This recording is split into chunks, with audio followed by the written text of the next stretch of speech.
la historia, aquella ciencia que estudia nuestro pasado y que sin ella, como alguna vez lo dijo Heródoto, quien no la conoce está condenado a repetirla. Así pues, hablemos de una de las civilizaciones más hermosas que ha existido, la civilización egipcia, que sin duda ha sido afectada por el imperialismo y el colonialismo a lo largo de su desarrollo. Primero, es necesario que conozcamos qué es el imperialismo y el colonialismo. El imperialismo es la doctrina política que justifica la dominación de un pueblo o estado sobre otros, habitualmente mediante distintos tipos de colonización. El término hace referencia a la actitud, doctrina o acción que conduce al dominio de un estado sobre otro u otros mediante el empleo de la fuerza militar, económica o política. Aunque los términos imperialismo y colonialismo están muy relacionados, no son sinónimos. El colonialismo es un sistema mediante el cual un país rige o domina a otro.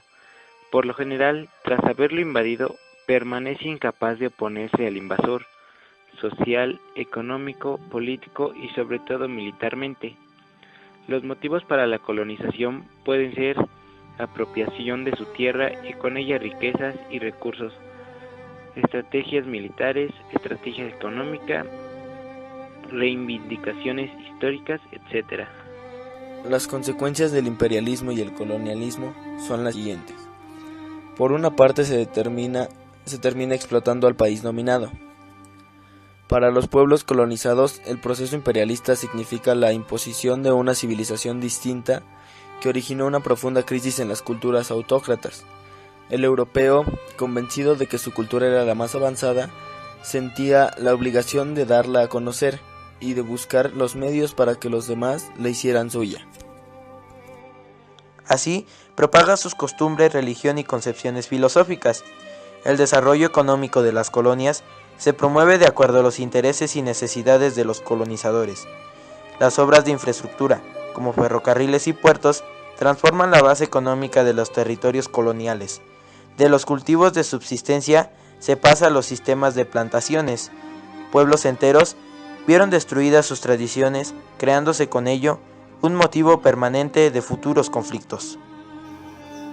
Hablar de historia es hablar de la civilización egipcia, una de las más importantes del Medio Oriente, civilización de gran mitología, extensa cultura y enorme pasado. Egipto, oficialmente la República Árabe de Egipto, es un país soberano de Oriente Próximo. Es un país transcontinental, está ubicado tanto en el extremo noreste de África como en Asia, en la península del Sinaí. Limita con Sudán al sur, con Libia al oeste y con Israel al noreste. Al norte limita con el mar Mediterráneo y al sureste con el mar Rojo. Cuenta con una superficie de 997.739 kilómetros cuadrados. El Cairo es la capital y la ciudad más grande. La mayor parte de su superficie la integra el desierto del Sahara. El río Nilo cruza el desierto de norte a sur, formando un estrecho valle y un gran delta en su desembocadura en el Mediterráneo. Casi la mitad de los egipcios viven en áreas urbanas, sobre todo en los centros densamente poblados de El Cairo y Alejandría. Pero ahora hablemos de su historia. Egipto es famoso por su civilización antigua y sus monumentos, como las pirámides y la Gran Esfinge. La ciudad meridional de Luxor contiene un gran número de restos antiguos, tales como el Templo de Karnak y el Valle de los Reyes. Hoy, Egipto es un centro político y cultural importante del Oriente Próximo. Su actual forma de gobierno es la república semipresidencialista, bajo gobierno interno. Los primeros pobladores de Egipto alcanzaron las riberas del Nilo. Las primeras comunidades se hicieron habitables del país y se estructuraron en regiones llamadas nomos. En el Imperio Antiguo, 2755-2255 a.C., la capital estaba en el norte, en Menfis, y los monarcas mantuvieron un poder absoluto sobre un gobierno sólidamente unificado. La religión desempeñó un papel importante, como queda registrado en la mitología egipcia. De hecho, el gobierno había evolucionado hacia un sistema teocrático, en donde el faraón era considerado un dios en la tierra, por lo que gozaba de un poder absoluto. Con la unificación del territorio egipcio y la fundación de la 18ª dinastía por Amosis I, comenzó el Imperio Nuevo de 1570 a 1070 AC. Egipto es ocupado por las tropas de Alejandro Magno en el 332 a.C. Alejandro designó al general macedonio Ptolomeo, conocido después como Ptolomeo Sóter, para gobernar el país. Cleopatra VII fue la última gran soberanía de la dinastía de los Ptolemeos. En un intento para mantener el poder de Egipto, se alió con Julio César y más tarde con Marco Antonio. Pero estas acciones solo aplazaron el final del poder egipcio. Después de que sus tropas fueron derrotadas por las legiones romanas, mandadas por Octavio, después por Julio César. Cleopatra se suicidó en el año 30 a.C. Egipto se convirtió en un pilar económico del Imperio Romano, no solo a causa de su producción de cereales, sino también por sus vidrios, metales y otros productos manufacturados. El país cayó bajo el dominio de los árabes, que trajeron una nueva religión, el Islam, e inauguraron un nuevo capítulo de la historia egipcia. Entre 1250 y 1517, los mamelucos, que eran parte de una casta militar local, tomaron el control del gobierno. Alrededor del año 1250 derrotaron a los mongoles en su avance imparable por Asia, pero fueron incapaces de impedir la ocupación del país y el control del gobierno por parte de los turcos otomanos en 1517. Aunque los mamelucos recuperaron el poder por un breve periodo, en 1789 el ejército de Napoleón ocupó el país. En 1805 Egipto consiguió la independencia, siendo nombrado sultán Muhammad Ali, más conocido como Mohammed Ali. Tras la apertura del Canal de Suez en 1869, Egipto se convirtió en un importante centro de comunicaciones, pero cayó a su vez en una fuerte deuda. Los británicos tomaron el control del gobierno en forma de protectorado hacia 1882. El gobierno, que fue protestado declarándose de nuevo la independencia en 1922. Tras la guerra con Israel, guerra de Yom Kippur, de 1973, a lo que siguió la firma en 1978 del acuerdo de Camp David, Egipto recuperó el Sinaí. En 2003, se lanzó el movimiento egipcio para el cambio, conocido popularmente como Kifaya. Sin embargo, no fue hasta febrero de 2011 cuando se consiguió derrocar al dictador Hosni Mubarak, que llevaba 30 años en el poder, mediante 2 semanas de manifestaciones. Actualmente el país vive en una ola de violencia. La independencia de Egipto tuvo grandes ventajas y desventajas, ya que por ser un país con una gran cantidad de comunicación al abrirse el canal de Suez, también tuvo sus desventajas, como fueron las deudas con otros países, ya que esto, a causa de sus gobernantes, pues no les permitía tener una mejora.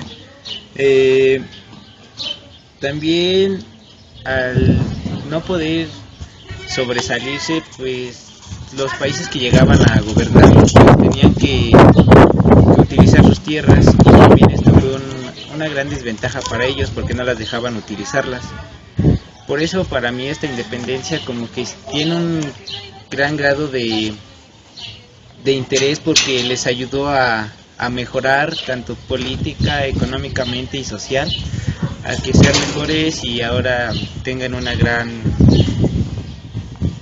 cantidad de recursos y que ellos ya pueden hacer su... El imperialismo, pues yo opino que además de utilizar la fuerza para lograr conquistar al país colonizado, pues también crea una profunda crisis cultural, debido a que pues el país colonizado tiene que adoptar la cultura del país colonizador. Lo que le sucedió a Egipto. Egipto, cuando fue colonizado por el Imperio Romano, pues tuvo que adoptar su cultura. Además de que Roma pues explotó todos los recursos que tenía. Más pues explotó sus tierras fértiles para la producción de cereales para poder alimentar a la creciente población romana. Mi conclusión es que el colonialismo no es bueno, ya que le quita la forma de gobernarse a cada país como él lo desea, le quita sus riquezas, su tierra, todo.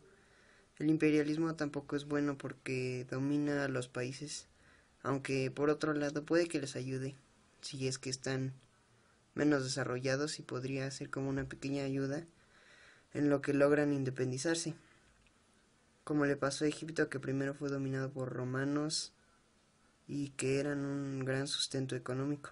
Después los franceses y por último los ingleses, que les ayudaron. Podría decirse que el canal de Suez, en conclusión, no es bueno. Así, propaga sus costumbres, religión y concepciones filosóficas. El desarrollo económico de las colonias se promueve de acuerdo a sus intereses y necesidades de los colonizadores. Las obras de infraestructura, como ferrocarriles y puertos, transforman la base económica de los territorios coloniales. De los cultivos de subsistencia se pasa a los sistemas de planeaciones. Pueblos enteros vieron destruidas sus tradiciones, creándose con ello un motivo permanente de futuros conflictos. Bueno, mi conclusión es que el imperialismo y el colonialismo fueron muy utilizados en Europa, principalmente por aquellas potencias para poder expandir su territorio y así, al colonizar un país, explotarlo ya sea en sus recursos y todo lo que podían. En este caso Egipto, al ser colonizado por Francia, pudo aprovechar sus recursos naturales. Después Egipto logra zafarse e independizarse, pero Gran Bretaña, por la deuda que tenía al construirse el canal de Suez, lo toma, digamos, prisionero. Después llegan a tratados y Egipto se libera de Gran Bretaña, pero aún así Hosni Mubarak, un dictador, fue derrocado en el año 2011. En la actualidad, Egipto vive con mucha violencia. Los problemas que llevaron a Egipto por la lucha de su libertad se remontan a la antigüedad, pero con el paso del tiempo esto se fue agravando, haciendo así que su libertad se fuera cada día más lejos. Pero con la intervención de muchos países esto se pudo lograr, dando así la libertad de Egipto y el derrocamiento de su propio líder militar, Hosni Mubarak, dando así que en unos años atrás la libertad de Egipto fuera una realidad y no solo una promesa como lo habían hecho otros países.